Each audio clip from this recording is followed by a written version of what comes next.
I have for us a Cayman Islands American depository receipt for a Singapore company that is serving predominantly customers in Beijing.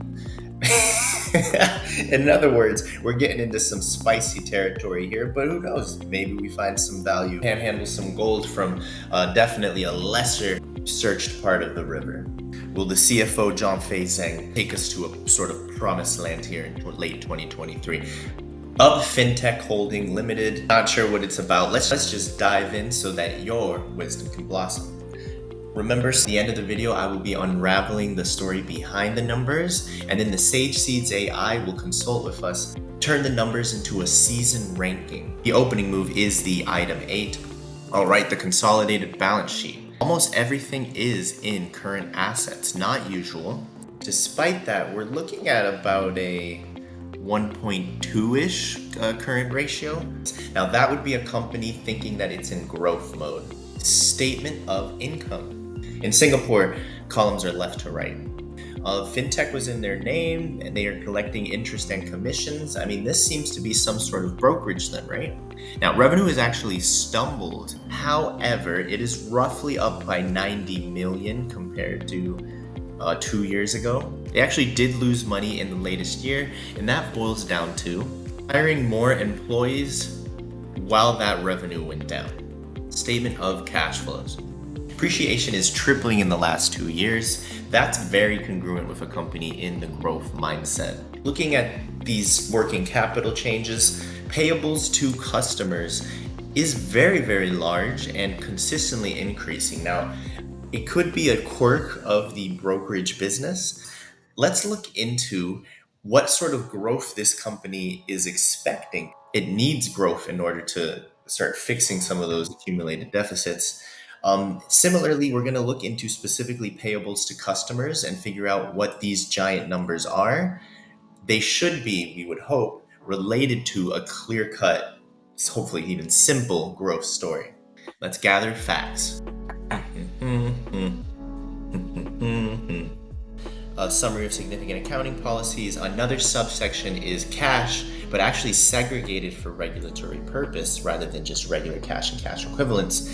Here's the explanation for what they mean by payable to customers. Whenever they receive cash from a customer, so a customer deposits money into their brokerage account, that is counted in the cash flow statement as payable to customers. In other words, it is the receipts of cash that customers expect to be able to use freely for their trading activities. These giant numbers here actually represent activity in the brokerage platform that they've created. This is literally the money that has been deposited in a single year. 2 years ago, over $1.1 billion was deposited, brand new money.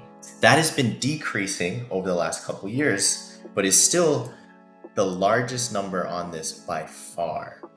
Looking at the balance sheet again, we have the first 2 rows here, the cash that they considered cash for their business, and then the cash segregated for regulatory purposes. In the latest year, they have 1.67 billion in cash deposited on their brokerage platform.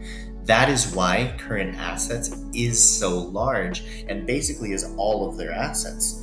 If we instead remove that, recognizing that this is a bit of a unique business, a unique industry, what would their situation look like? And recalculate the ratios. Quick math wise, this would be 2.1. However, on the liability side, we would take this row payable to customers and subtract it as well. That would put this at 0.2. We're actually looking at then, with this big modification, would be a current ratio of over 10. What does this mean? Well, 10 current ratio would be absolutely way too high. But now we can put that into some helpful context.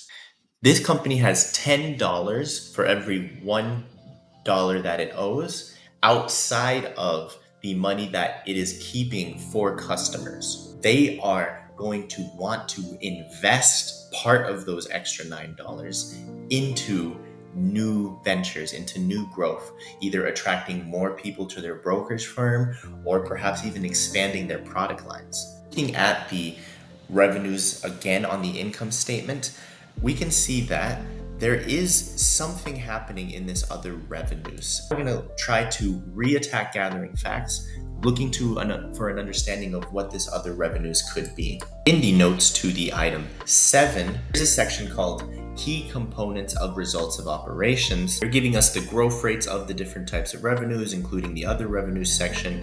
And if we scroll down, we find other revenues are... Hey, if you're getting more comfortable uncovering the stories behind the numbers, please like and subscribe. Primarily earned from initial public offering, IPO distribution services, currency exchange services. Additionally, they are exploring promotional and advertisement services as well as financial advisory service fees. So sticking very much to serving brokerage and brokerage related services only, which is a good thing. We don't want the company to get distracted necessarily. Here we can see in an operating cost and expenses section, a subsection called employee compensation and benefits. Part of what the research development expenses have recently been about are creating a customer relationship management system. Now, if you're a brokerage platform, you typically don't need a customer relationship management system. However, if you have a side business of offering financial consulting services, which they just said is one of the avenues they're exploring, well, that would explain why employee compensation went up in 2021 and then stayed up when revenue decreased in 2022. Let's look at this income statement one more time. This employee compensation has gone up while the revenue has gone up and then decreased a bit. We can now see these smaller numbers. Their core general and administrative and marketing and branding are being managed quite well. When revenue went down, for example, they appropriately are spending more on marketing and branding than they were 2 years ago, but significantly less than they were in the last year.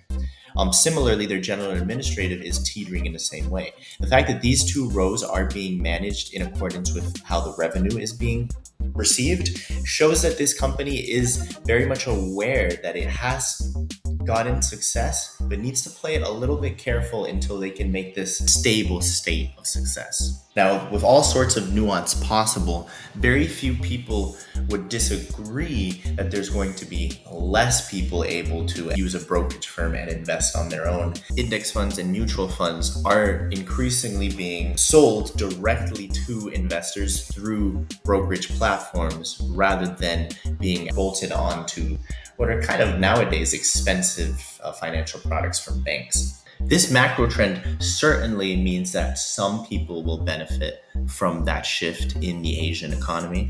Will it be Up Fintech? Well, they certainly have a head start, and they're certainly aware that their work is not done yet. Let's find out what the Sage Seeds AI thinks. Please like and subscribe. Share this video with anyone who might be able to add additional context. Chinese investors and Chinese traders are approaching online brokerage firms. In the US, we can see that they become very, very popular services to have. All sorts of people don't even remember that back in the day, you used to literally have to call your banker in order to get permission to execute a trade with a trader that the banker assigned you. That sounds weird to you. That was 6-7 years ago. Very recent. Things have evolved very rapidly, and this company is very much an example of how it's spreading to Asia as well now. Please add any additional thoughts or comments, theories, suggestions in the comments below. Share your wisdom, and then share this video. TIGR is ranked 179 out of 188 in value for the 2022 season. Sage Seeds AI is not very excited about this, and I'm going to try to interpret why. Approach this from a long-term mindset. This company needs billions of dollars in order to collect commissions in the first place. Last year, when revenue went down, some of its expenses did go down. But if commissions were to continue to go down, how much longer will that be able to be lowered in expenses? I mean, the company is relatively young and small enough that we should not expect them to actually know all the flexibility that they can manage. There is risk there. Sage Seeds AI is looking for value as defined as low risk, high reward. If this company makes money, it will have done so with downside that was really not clear